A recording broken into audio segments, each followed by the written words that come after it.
Welcome to another episode of the 24th Man with none other than international DJ, published author, and man of mystery, James Haskell. Haskell, how are we? Very well. I think you're looking very tanned. I think it's just the nerves, mate. Is it? Listen, just remember, you're not Jeremy Paxman, so don't get overexcited. Hey, one day, mate, one day. But also, bear in mind, I've got a trump card to absolutely bury you, so let's never forget. I still owe you for that. I know. Mate, obviously, the way that this works is traditionally we'll go back with our guests and I guess go from the start of their career to where they are now. But obviously, you've got 13 books published, so people can read that if they want. Link will be in the description. Basically, want to fly straight into, quite a prominent issue, which is obviously Worcester Warriors are now going to cease to exist as of today. They'll be named as something else. The stadium will go to Wasp, supposedly. The state of the game's the worst it's been. It's probably been bubbling away for a long time.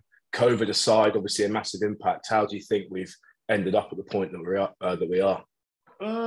Well, first of all, what a very serious point to start this pod on. I pulled out a copy of my book, like joking. You went Worcester unemployed. I was like, okay, we'll probably put that down. But actually, if anyone has been unemployed from Worcester and they need some motivation on how to get back, this might be the book to really give you some tips. 5 pillars to take control of your life.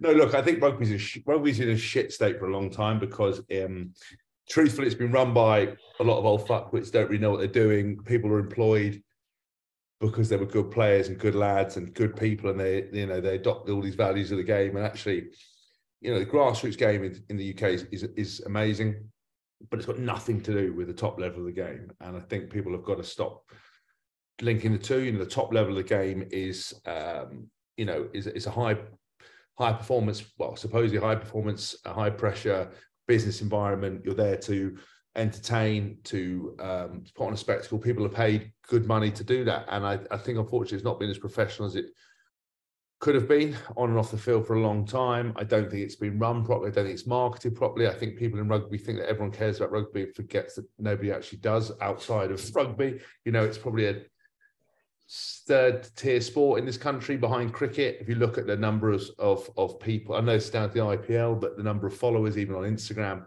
you've got people with millions. The most, I think Dan Carter's got 1 million followers, Sonny Bill's got 1 million followers.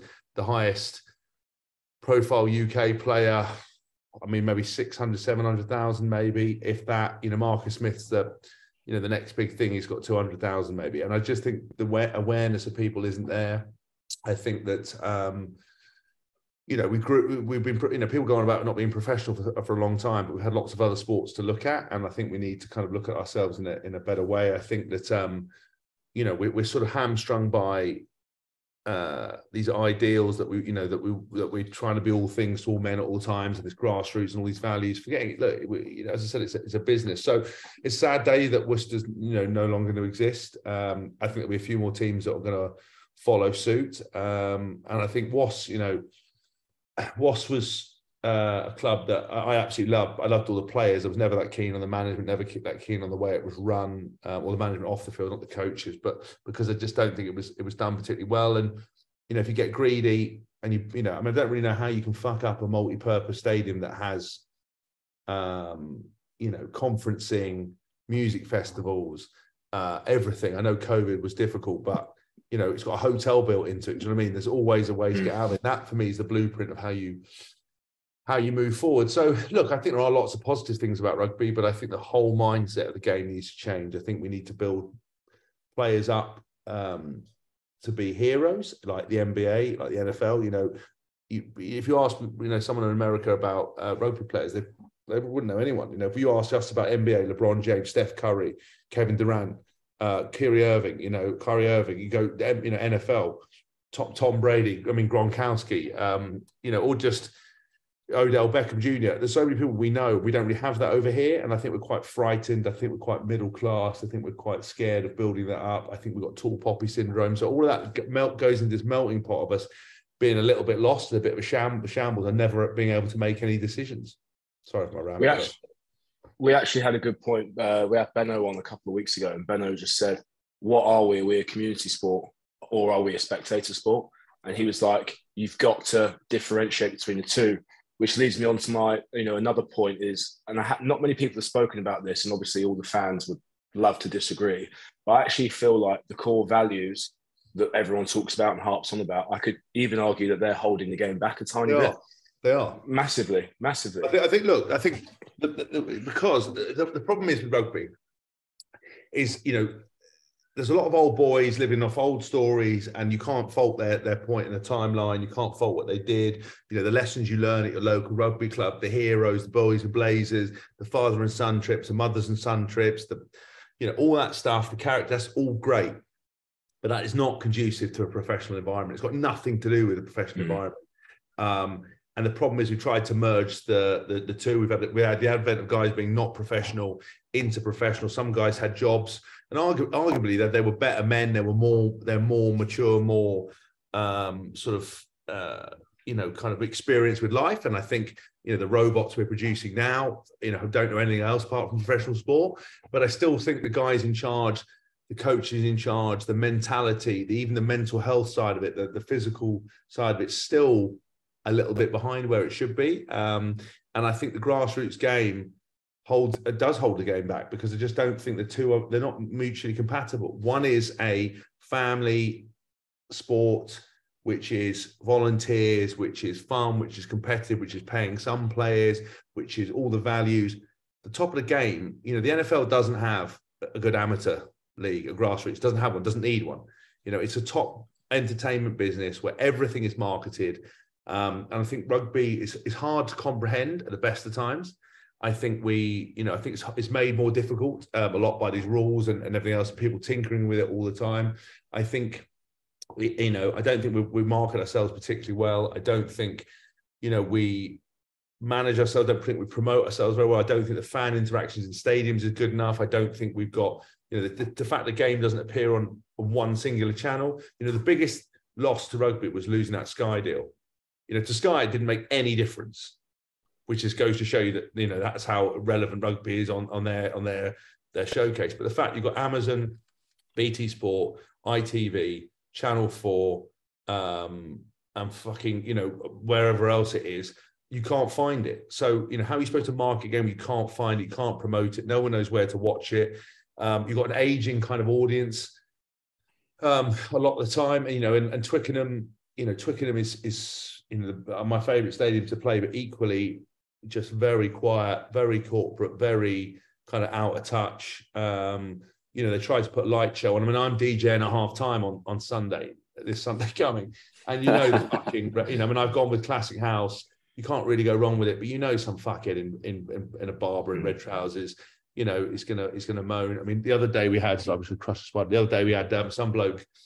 It was cheering and people telling him to shut up and sit down. And look, all that stuff's great, but keep that for grassroots. We need an entertainment business. We need great match day experiences. We can leave the swearing and the fighting and the football, but you can still have the chanting and singing. The fact we've got one song and it's Swing Low, Sweet Chariot, and that's it.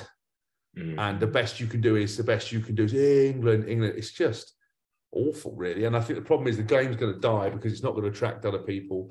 We've got kids who watch it, who've got an attention span of about 19 seconds. Club rugby sort of diminishing. The only side of the game that's growing is the women's side. And I just think some of these things are easy fixes, but you've just got to ignore the background noise. Like, you've got to just pick the right people and the right jobs. You've got to, deal with the complaints, ignore the complaints, and remember that you're trying to grow this game. Because otherwise, I think there'll be more clubs. The fact that everyone comes out of the woodwork to support England in the Six Nations, but that doesn't translate to clubs. Some are doing really well, like Harlequins are selling out every week. Leicester, who could sell out, I think, every week. Saracens, I think their biggest stadium, they seem to be doing quite well. But most other clubs, the Rec's pretty busy, but the Rec can't build, Rec, they won't give them planning permissions, they can't build it out. So a lot of these things are just always losing money, and it's just not a good business model. Tom Curry, actually, I met him for the first time the other week, and I asked him about trying to make the players more accessible to fans, how trying to close that gap.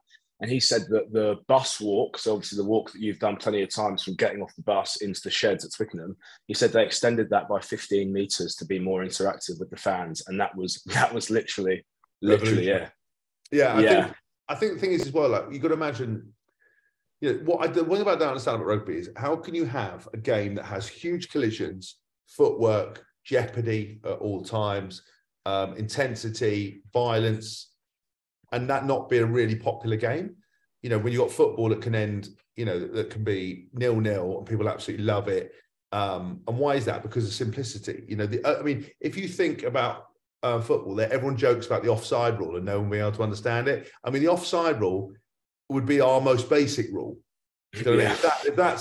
If you would just put that into rugby, that's the most basic rule. So, the hands on the floor, jackling, getting up. Did you play it forward? Did you hold someone up? All that stuff like catching, 10 meters, but all this shit that they fiddle with. If you put your foot out and touch, it goes out, it comes back. The 20, whatever that 40-20 rule or whatever the hell that is. All these things, nobody understands it. So how do you break that down to the fans? Well, the NFL is very complicated. So how do they get hold of it? Well, it's the fact that the instant replays, it's the fact that, the stadium experience, the big screens, the explanation, the media around it. You've got show after show dissecting the games and talking about it. You've got the players talking about it. They've got playbooks like that. Yeah, it's quite simple. And I think we have to change the model. So if we can't make the game simpler, how do we explain it better to the fans? How do we make the stadium experience better? How do we get young kids involved in it? How do we market ourselves better? How do we make the match day experiences better? Bear in mind, if kids are digesting shit on TikTok, YouTube, everything needs to be in your face. How do you do that? Music, lights, billboards, screens, interactive apps on your feet, instant replays, whatever it is you're doing to really, really engage with the fans. Chants, organized singing, halftime shows, cheerleaders, whatever it is you have to do, you have to ram it down people's throats because you're competing with other sports, and other sports, I think, unfortunately, just, leaving us in their dust. And I think that, and football doesn't have a lot of these things, but football doesn't need it because football's a national game. People just, look at Ronaldo. He's got, it's 500 million followers. He has more followers than people watch rugby. So it's insane. Yeah. You touched on... Go on, Benny. I was going to say, Has, do you think it's more these days, rather than we're watching sport, it's an entertainment business? Yeah. So we've got to lean towards that avenue. Yes. More? Yes. I think the fact is, and again, I keep going back to the NFL, but, the NFL, they play shorter seasons, they play with intensity, they film and document everything. Hard Knocks has been going on for years. We do one Drive to Survive, Netflix thing for Six Nations, and people are like panicking. You've got Clive Woodward coming out going, "You shouldn't be doing this, you should be doing that." It's like, listen, every other sport's doing it. Why is it people in rugby can't understand it? It's because their old school mentality is not relevant anymore. They're not relevant. None of what happened before is relevant now. And because the game's moved on, you need documentaries, you need behind the scenes, you need cameras in the changing room, you need people to be filmed, you need press conferences where you're not given a sheet on like what to read off. You need, the RFU we interviewed Bill Sweeney, and I said this to him. I said, how can you have an open organization where every time you do a press conference, you have 8 RFU sort of what are the people from the Star Wars called the white stormtroopers? You've got 4 stormtroopers who come down from the Death Star. You say the wrong thing. Can't say that. Don't say that. Take that out. That's not right. Here's a sheet. Read off the sheet. This is what we're doing. Don't put. It's like no. You've got NBA guys going up there in fucking mental floral suits, doing shit with their kids, coming out and saying whatever they want.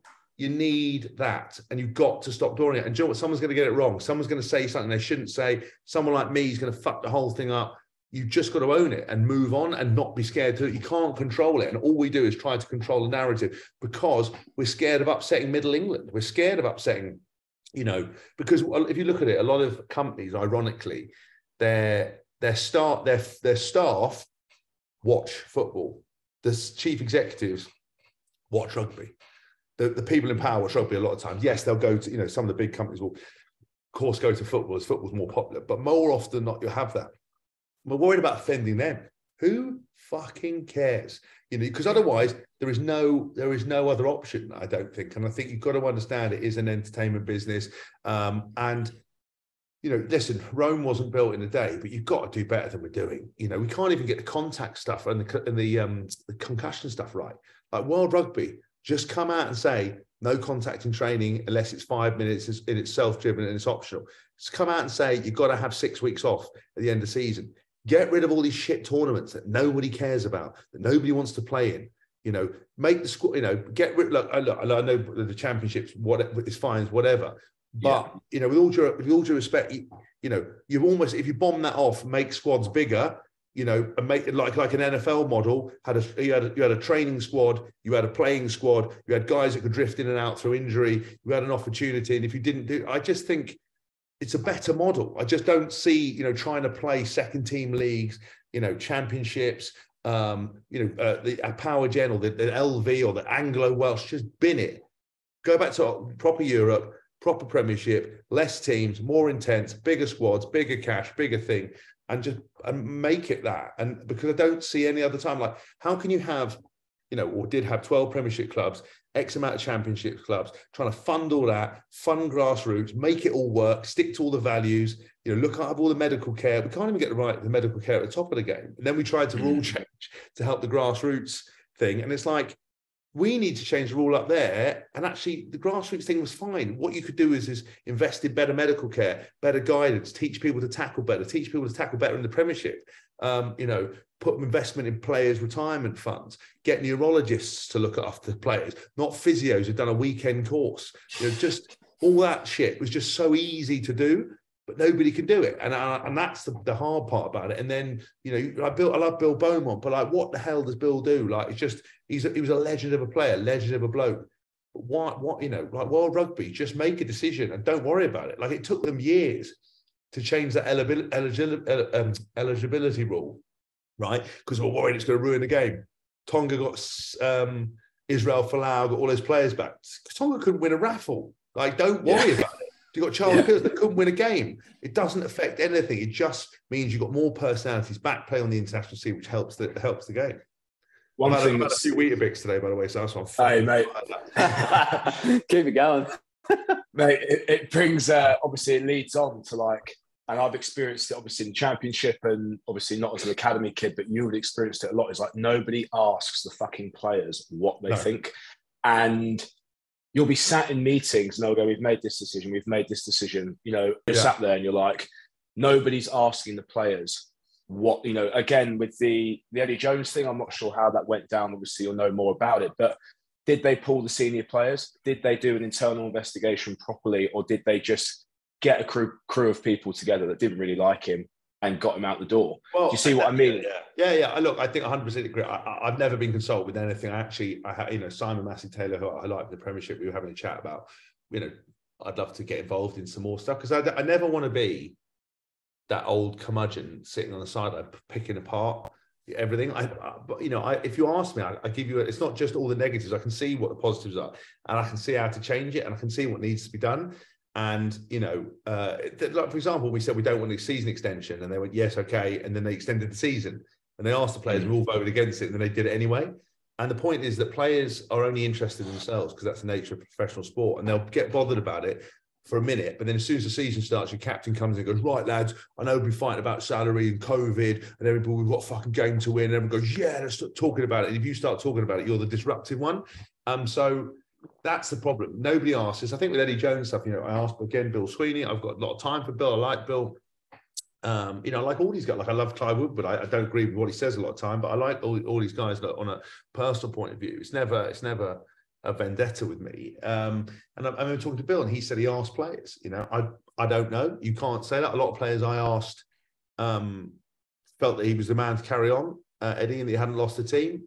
You know, so I don't think they did. I think they got a collection of older heads again who'd been good once, but probably hadn't worked with Eddie or knew Eddie or understood Eddie, and they were just making observations from the outside, which is always very dangerous.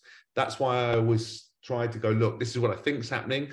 Let's ask these people direct and ask them. And I asked Bill, he said it wasn't. He said he spoke to a couple of players and they said, look, they were sad to see him go, but it was the right thing to make some change. Well, if that is the truth, you can't argue. That's not what I got told. But But I think luckily with England, they've got the best man for the job in Steve Borthwick, and actually it's worked out. It's worked out well. I think it's sad for Eddie, but it's Australia's gain, and that that in itself is a bit of jeopardy, which is quite good for rugby. I think it's quite good. I think it's a good bit of like who knew they wouldn't put a non-compete clause in, and shot caller Australia fire their coach, bring him back in. Eddie's already in there kissing babies, running the show. They've got an exciting squad. We know we're probably going to face Australia at some point. What an exciting thing that is. And that for me, if you're not emotionally invested and you're not in the England squad, that's the shit that's like good. You know what I mean? And I never care, you'll know with the noises of fans, I never care as much as a fan cares. I cared more about losing than a fan does, because fans think they've got monopoly on like winning or losing. They think they care more than you do, and then they get really upset and they're like, tell you to go fucking retire or kill yourself, and they're shit and they start crying. You're like, no, I care more than you do. But the fans care more about all these issues and like winning or losing for their own teams. Now I'm retired. I just don't care. I just want the best team to win, the best spectacle, the best fun, the best adventure, the bit of a tear up. Like, that's what makes life entertaining. And then you carry on with your own life, and you don't make sport the decider whether you're happy or sad, because you're a fucking idiot. Just go into it, go, wow, cool, I have a few pints. Did we win? Did we lose? No. Okay, carry on. It's just, it's like, go on, Benny. Keep going. No, I was going to say, would you like to see more fans in the crowd ripping into Eddie Jones?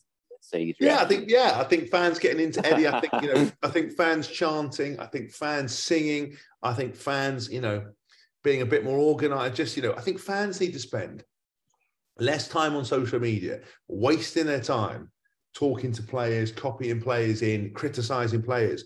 If I was to write a critique of the Twickenham fans, I'd be like, you're quiet, you're boring, you're unimaginative, you dress like you're from the 1960s, and you couldn't create an atmosphere if you tried. So don't worry about tweeting me after the game, tell me I'm shithouse. Go and work on chants, singing, vibe, cheering, and cheer throughout the game. And that's what's important. But they don't, because everyone thinks they're amazing and never knows. No one ever looks at themselves. They look at everyone else and points fingers. And that for me is disappointing. And I think when you go to a football game, even two low-level teams, there's still a proper vibe. There's a bit of animosity. There's a bit of a jibe. There's a bit of creativity. And rugby just doesn't have that. That's why Gloucester with the shed, was the greatest thing in rugby. Like, it's like the fiercest hostile environment. It's just a load of people going, Gloucester, Gloucester. And because they look like they're a bit mental, everyone's a bit like really, and also every time everyone would say, Eeyore, mate, you're crap, Eeyore. That's like the best rugby had. And like, it's intimidating. It was great to play with because they never shut up. But other stadiums, just don't have that. And I think, if people could harness the old shed energy, the football energy, put it into rugby without the swearing, without the violence, I understand, or a little bit of swearing, you don't drop the C-bomb. You just don't want kids next to you, you go to football terraces, everyone's dropping the C-bomb everywhere. I think there is a happy medium, and I think we need to do more. At that point, like, obviously it was only a tongue-in-cheek comment, but like going back to the kids and what the kids will learn from it, it's like, I get it, but it also doesn't really matter, because like if you're watching the NRL, there's something in the media every week about what someone's done, and it's fucking outrageous. 9 times out of 10, you've got a coach calling another player a weak gutted dog, and that's that's good. Like, I don't know about you, but like that is good for the game. Rugby league, Wigan, St Helens, like they fucking hate each other. The Origin series, they hate each other, but it's the best spectacle in the world. Yeah. And once it's done, it's done. But at the moment, it's this never-ending cycle of the Grey Blazer crew, values, don't ruin the values. Ellis can't have a beer after a game whilst being interviewed. And then the whole thing, it just goes round and round and round. It's, it's I always laugh at value. The thing is, I never want to be like, at the end of the day, whether we want to be or not, you ultimately become a role model, and that's fine. But we're still human, and I don't. Yeah. I think just because your values are a certain thing doesn't mean that everyone else should be the same way. And I think look, I would want. I just think you need to be encouraged to have a personality and to have fun and it, you know, and build up the intensity of sport. And I think, you know, life is made up of stories of the journey. It's never the end result. It's the bits in between that happen, you know. So post-match interviews, behind the scene cameras, you know, getting to know people's personalities, a bit of a bust up, a bit of biff, you know, a state of origin. Again, you know, it's a mega spectacle that's hyped up to an inch of its life that is born out of just, you know, a load of mad Aussies smashing the crap out of each other and scoring unbelievable tries and just, you know, kind of that flair and talent and passion. So I think, you know, I think some things matter for me. I mean, I you know, if I've got a daughter, I don't know whether she's going to want to watch sport or what she's going to do, but you know, I'd feel bad if I went to, you know, like a football game and, as I said, I was dropping the C-bomb and screaming. But you know, if someone's chanting something rude or swear, you know, I don't have a problem. You know, I think the good thing about rugby is you can stand next to your opposition and you can have a pint, you can do all the stuff you can't do. But I just think I think we can probably go, if we're here and football's here, I think we've got quite a lot of real estate to eat up. And I think, you know, just even, you know, just cheering throughout the whole game and singing. And, you know, if rugby isn't going to, if the fans aren't going to come up with cheering, you need to put music in the game, you know, the game. You need to play music over the top, stuff they can sing about, you know, whatever the hell it is. Just, you know, gets everyone going, you know, Mexican way. I know it's crass. I know it's shit. It's nothing to do with the game, but you have to hype it up. Like I thought the RFU did some amazing work with that New Zealand and South Africa game. The lights, the spectacle, the dim. You were like pumped when you came out of there. Like it really got the crowd going. And I think you have to drag the crowd. Even like stadium announcers, you know, I thought the guys in at the Stade de France for the Six Nations game last year, you know, shouting out the names. So they would say, you know, Antoine Dupont, and the audience would shout Dupont, and he'd say the name, they'd say the surname, and they'd have the lights and the music and the DJ and all that. And it's like, it just made the whole thing feel like an event. And then in comparison at Twickenham, you know, which as I said, the guys are doing better and they're trying harder. But you know, every time they play music, someone writes in. They write in a complaint. It's very British to complain. So I just think it's hard, but you just got to ignore all this and start doing things. So I think the Six Nation documentary, great idea. I think that will grow the game on Netflix. I think you've got to get more access to players. I think you've got to, you know, coaches, you know, always want to protect their team, but they've got to know it's a business. And I think the powers that be have got to start telling people what to do. But the problem is with club stuff is that the clubs are owned independently. And as it stands, Premiership Rugby can't tell the clubs to do anything, which is a shame. But I think they're trying to put in place, you know, Simon Massey-Taylor's got basically a thing where they can, you know, if someone wanted to come and sponsor the league and two clubs don't like it because it conflicts them, their stuff, they now told you, you know, accept it. Now, yeah. I wonder how well that'll be enforced, because I can't imagine someone like Bruce Craig is used to being told to shush, or the guy from Bristol, you know, when you're a billionaire, it's a bit difficult to be told, you know, actually we're going to do what you don't want to do. So a proof will be in the pudding, but I think it will make a difference. Going to the player side of things, and again, I don't think many people have touched on this, but it's something I believe in quite heavily, is that I believe that we pay massively lip service to mental health in sport. I feel like within the clubs, everyone's like, you know, if it wasn't for blokes and loose heads, you know, hashtagging, running a great social media campaign, we probably wouldn't actually talk about it. And within the clubs, it doesn't get spoken about. It doesn't. There's no one really in place, and I feel like that is quite a big issue, especially with the next generation of players coming through, who are going to suffer as a result of the way the world's going at the minute. There's going to be nothing in place for that. Or there needs to be something in place, to think at the minute, like I said, we are paying lip service to it. Look, you know my view on mental health. I've been seeing a psychologist since I was 17. You know, the more I look into it, the more I realize just how powerful managing a mind is. And I think, you know, the problem with like anything is that when something wasn't talked about, and then it's like I'll put it this way: when you're getting crypto advice from your barber, right, you know that crypto's done. Right? Like, you know that. Like if your gardener's telling you to buy Ethereum, you're like, that's fuck. No, it's not right. It's the same way as when you open mental health up to the masses. People are always going to abuse it. People are always going to get it wrong. People are not going to sand it, and they're going to, and you know, because sadly the average person ain't that bright, and so they kind of make everything a thing, and and then stuff has to balance out. You have to kind of rebalance out where you are. The simple fact of the matter with mental health is your brain and your mind and your inner voice and your thing control everything you do, and you know it has an impact on every area of your life. How you have a relationship, how you see yourself, how you speak to people, how your body language is, how you sleep, how you perform, how you deal with criticism, how you deal with loss, how you love, how you compute emotions, you know, how you put value to things. Your mind does everything. Yet, you know, I've said it a million times, the same sort of cliche example, but if I said to you could run faster by buying a pair of Nike trainers, you'd go out and buy them straight away. I told you could change everything, but you'd have to put some pretty solid work into it. You might not like what you uncover.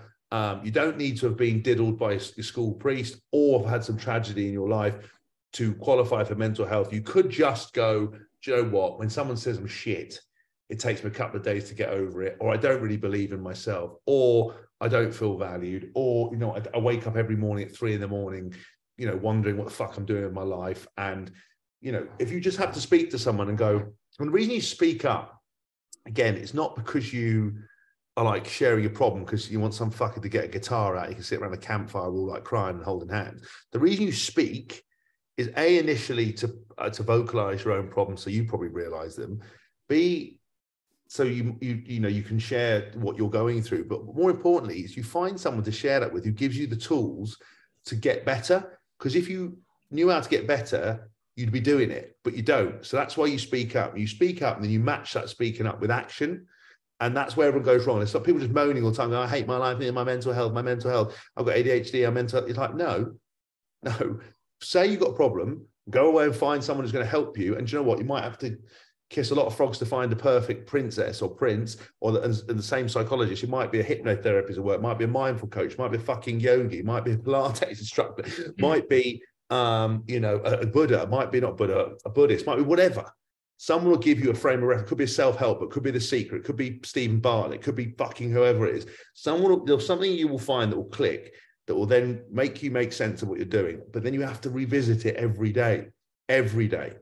And it's the same thing as if you want to get leaner, you have to eat less calories, you have to fucking train. If you want to get smart, you've got to read books. If you want to get better, you have to put the work in. If you want to fix your mental health, you have to work at it every day. And it doesn't make you invincible. It doesn't stop you being anxious. It doesn't stop you having self-doubt. What it does is when you do have those moments, that's how quickly you get back on track again. And rugby, you know, is ruled by people who, the idea of like, if you have a bad game, their idea of saying, you know, how to improve it is just going, well, what we're going to do this week, we're going to train harder, yeah? We're going to work harder. And everyone goes, yeah. And everyone walks out. Like, you do know you've changed nothing. You've changed absolutely nothing. And the fact that we started slowly in this game on a weekend, but we trained really hard in the week, they're not compatible. It's nothing to do with it. So what's happening on a game day that's meaning that we're not performing? Or why is it that certain players aren't up for it? And, you know, why are we underperforming? It's down to the mental side of it. You know, why do coaches think that I've got to kick the fuck out of someone on a Tuesday to mentally toughen myself up to play on a Saturday? They don't link. They're separate times and space. Like, so, you know, why would I not be up for a game on a Saturday? What is it I'm not doing? How do I need to perform? Maybe I need to get some confidence from doing some contact in the week, but ultimately it's a mindset thing. So what am I doing on my mindset to get ready on a Saturday? Probably nothing. I mean, I was, but a lot of people weren't doing that. And so I think in rugby, we're way behind because, again, old school mentality, mental health for a lot of coaches is something they don't invest in. They don't know anything about. They feel like they have to have psychologists and mental health stuff around them, but they don't believe in it themselves. So they don't believe in it themselves. It'll never enter the group properly. You know, there's still a stigma about talking about it. Lads still think, you know, it involves you sitting in a room on a chaise long, like crying about your feelings. It's the way you got to remodel it is that if you want to be better in life, whatever your career, foot, rugby, DJing, whatever, all of it is driven by your mind. So why not work on it to get better? And as I said, it could be all the reasons. And that's why mental health is so important. And I think people are really lost about it. And I think we're now scared and we're labeling everything. You know, oh, if I walk up and I do a DJ, I'm DJing for 80,000 people on Sunday. And if I walk out and I'm fucking really nervous, which I will be, does that mean I've got social anxiety? Or does it mean I'm nervous? And I'm pretty certain it's a normal human emotion to be nervous. If a girl breaks my heart and I get upset, does it mean like I've got some mental, I've got depression? No, pretty certain it's a normal human emotion. And I think we're getting so bogged down in it and are so confused. And actually, it's not that hard. And I just think people need to see it as an area of improvement, just like anything else. You've just got to keep revisiting it and working on it. It's a job to work on it. It's not a magic thing. And I think people will just meander now from thing to thing to, self-help book. Now, like new year, new you. You buy a pair of trainers, go running, realize running's fucking dull, and then you don't do it again. And you just realize it's shit house and you just don't train. Mental health is you read a book, you feel super motivated, motivation is like the wind, it comes and goes. And then when you're left on your own and you're not motivated and you haven't pumped up and you haven't listened to a Denzel Washington quote on YouTube and you haven't listened to some wanky quote from your influencer idol, that's when you have to fucking put the work in and go, well, what am I going to do? And that for me is where we're at. And I think rugby's just still backward because I said it's not something that the senior people believe in yet. But hopefully when the younger players come through and when they realize that everyone's as fit, everyone's as big, everyone's as powerful, everyone's on the supplements, everyone's got the nutritionist, everyone's got the fucking diet, everyone's got the game readies, everyone's got the ice machine, everyone's got the masseurs, everyone's got fucking everything. What is the difference between the sides? The mental side.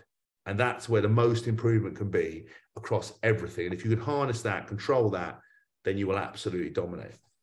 It's that classic case of stop reading self-help books and help yourself, other than 5 pillars to... Other than approach that culture. But actually, ironically, the one thing about this book, genuine, is it's like no nonsense. So the things I've said are, that just give an example, right? We live in a very excuse-based culture these days. So it's always somebody else's fault.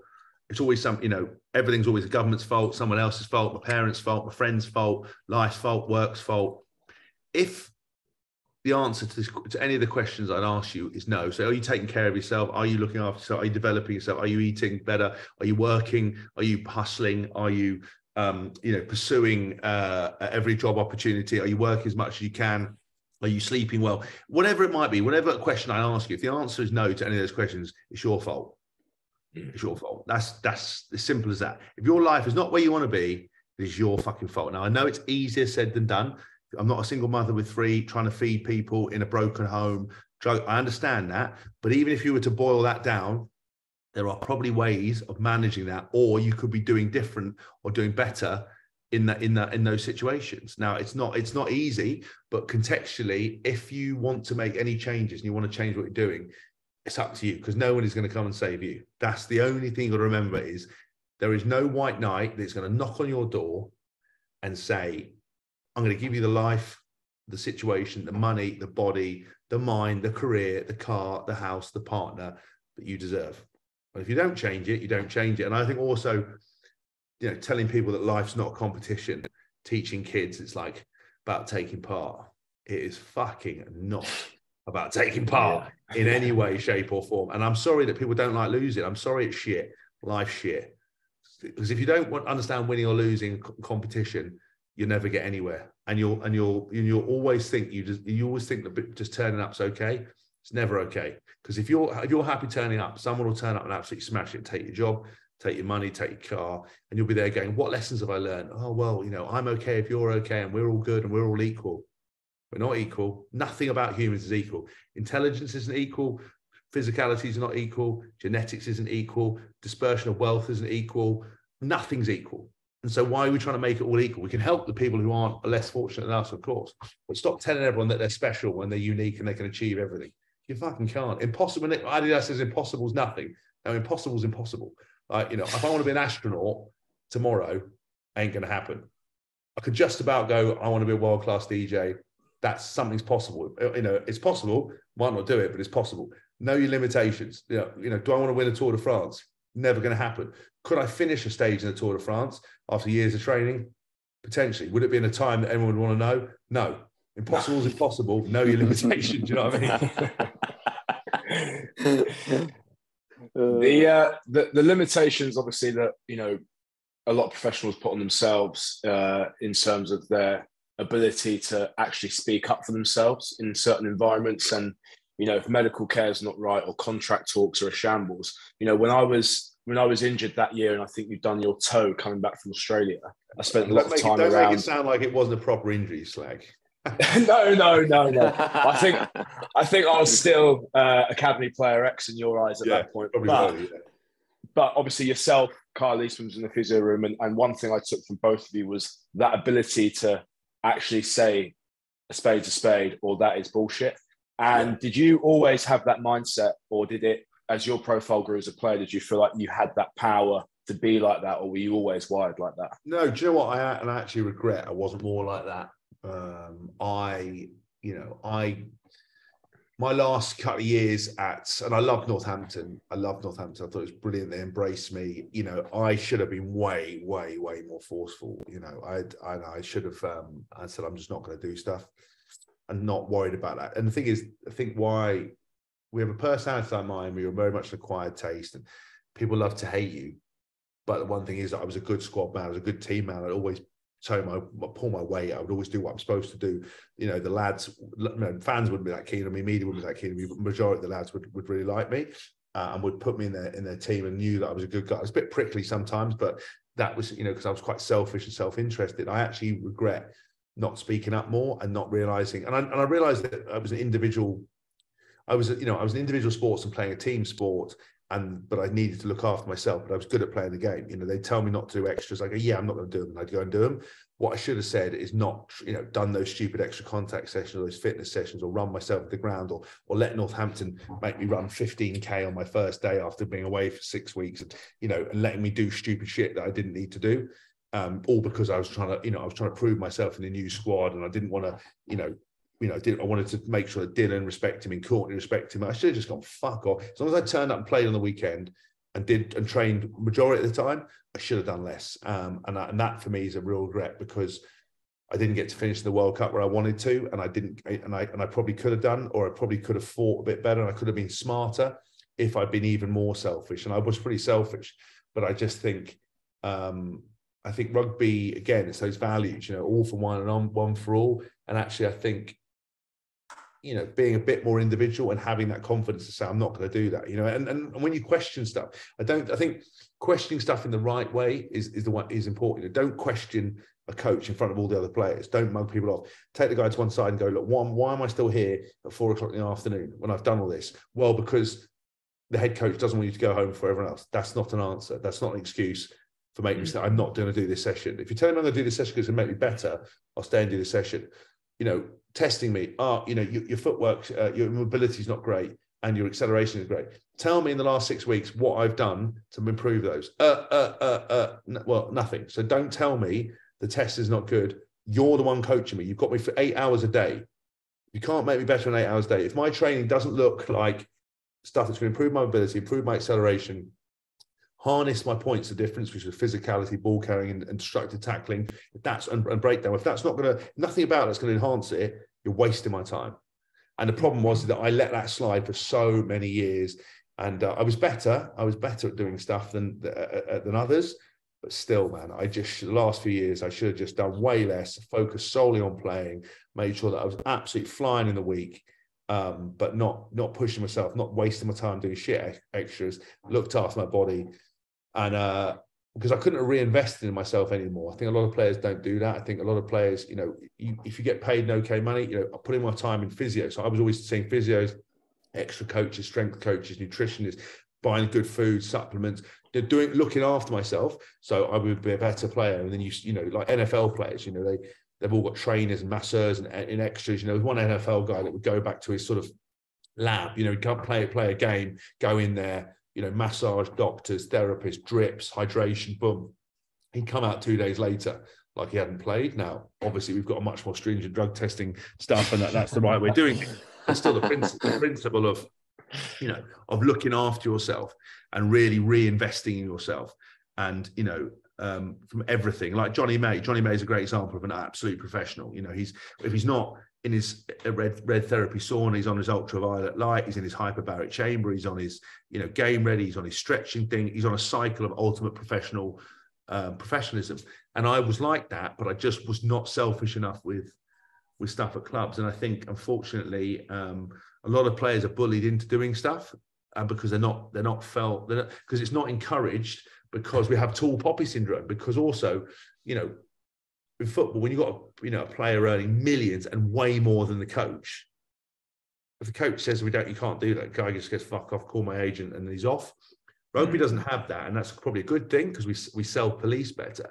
But equally, we need to embrace other people's individualism, and we also need to kind of be prepared to speak up and say, listen, you're doing way too much in the week. Pre-season, like, people are broken by the time pre-season's finished. Yeah.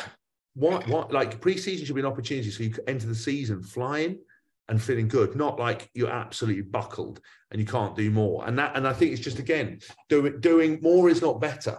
More is never better. And I think we just need to change that mentality. And I think hopefully that will then create a more entertaining game because people are fresher and fitter and in better shape. Do you think because I was going to say, sorry to cut you off, George, but I was going to say, how professionalism in rugby is relatively newer than, other industries. And you look at other industries and there's this hours at the desk kind of mentality, like you have to be there 9 to 5. That's non-negotiable. Do you think there's that mentality in rugby where we actually don't need that? It's like, let's get done what we need to get done, quality stuff, and then get out.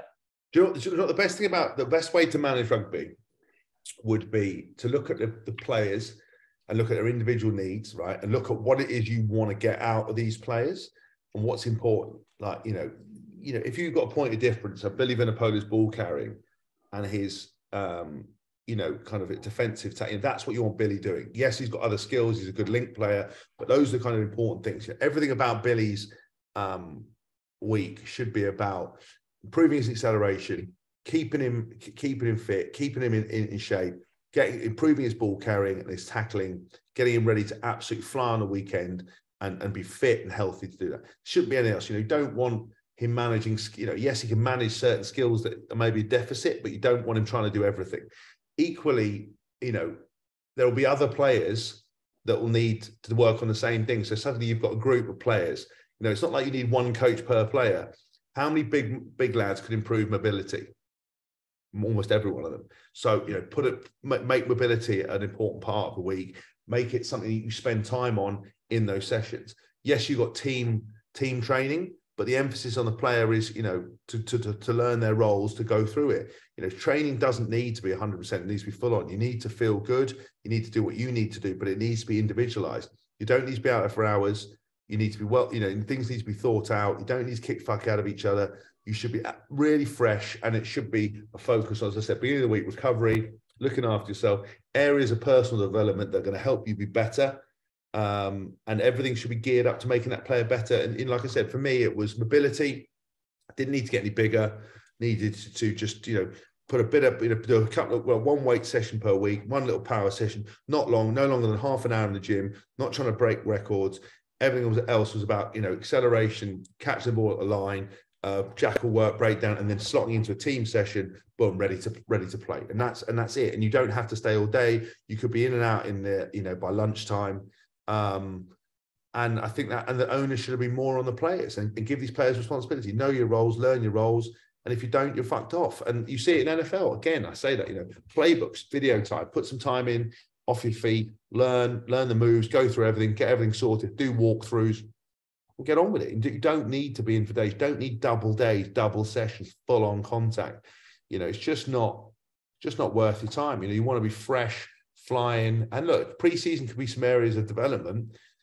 But again, it depends what you can't be bigger, fitter, faster, stronger, all in one point. You've got to go, look, there's pretty much some guys, that need to improve certain things. But pre-season should be about nailing the moves, nailing your roles, understand what's going on.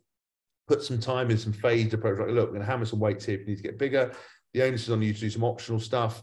But actually, we're going to try to look after you. We're not going to break you, so you're absolutely in pieces. Because it doesn't matter how much fitness you do in pre-season.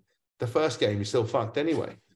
Yeah. What's the point? And shock horror, if you test yourselves on day one, we've all come off drinking like margaritas in Ibiza, you're all gash, you all want to die. And then 6 weeks later, shock horror, you improve. And some people really improve. And you're like, okay, what's that told us? Well, we enjoyed our holiday. And the people who didn't enjoy their holiday turn up really fresh on day one.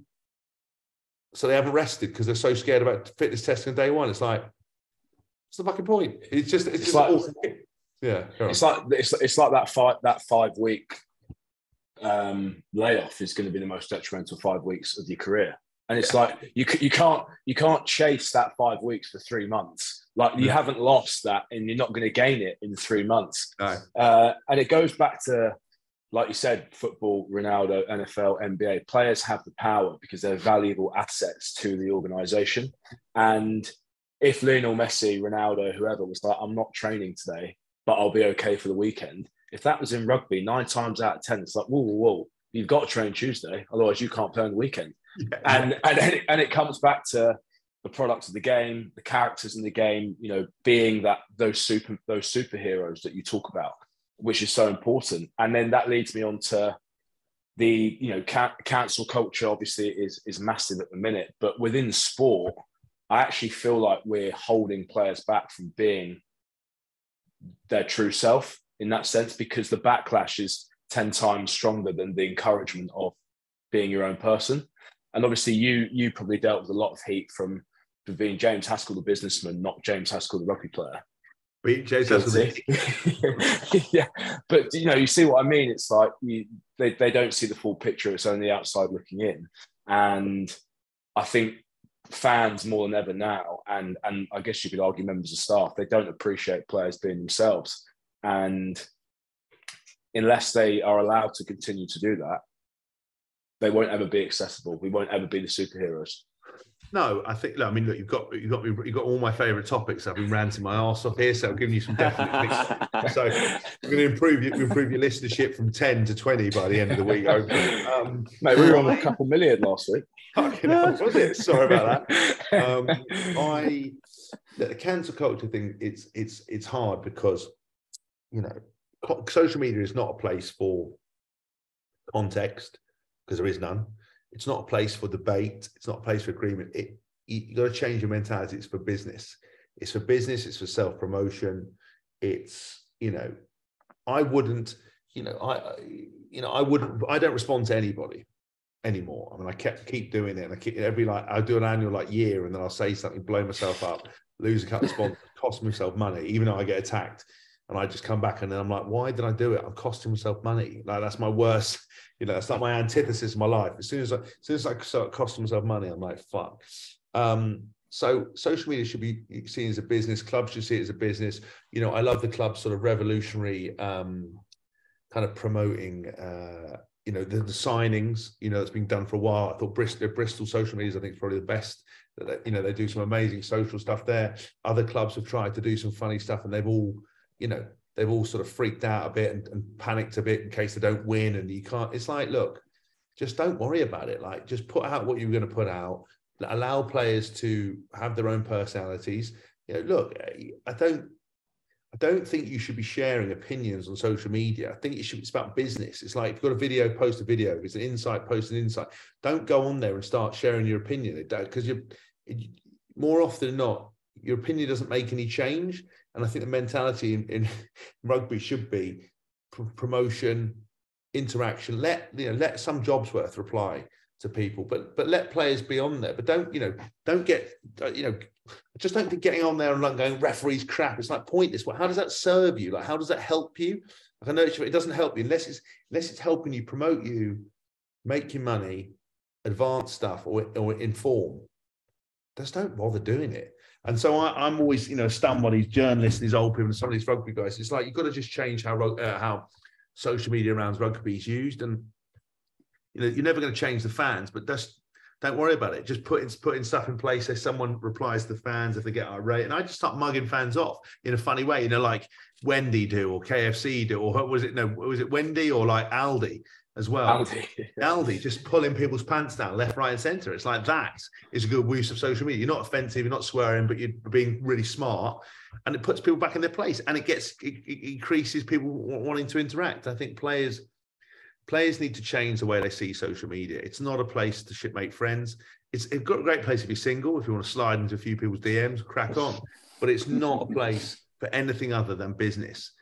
And I think young players just need to understand it's business, business, business. Don't worry about people saying to you, don't share opinions, don't interact. You know, is your opinion going to change the game? Is the referee you thought a dickhead going to suddenly change stuff? No. And the mentality around all that has to change. I think it would save things. I think as an organisation, we need to be more comfortable in putting stuff out there and creating more entertainment. 100%.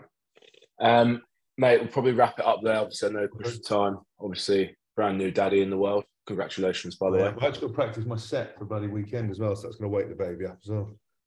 Just one more question to leave you with, mate, and we'll ask every guest this. What is one myth about being a rugby player? Do you get hit on by loads of birds? The second person to say that. I'd say that's a big myth. I'd say that's a big myth. And I tell you what the other big myth about rugby player is that the fans pay your salary by buying tickets. Let me explain to you, fans. You don't pay for shit. So don't think that because you buy yourself a ticket, you can come up to me in the street and tell me I'm a dickhead.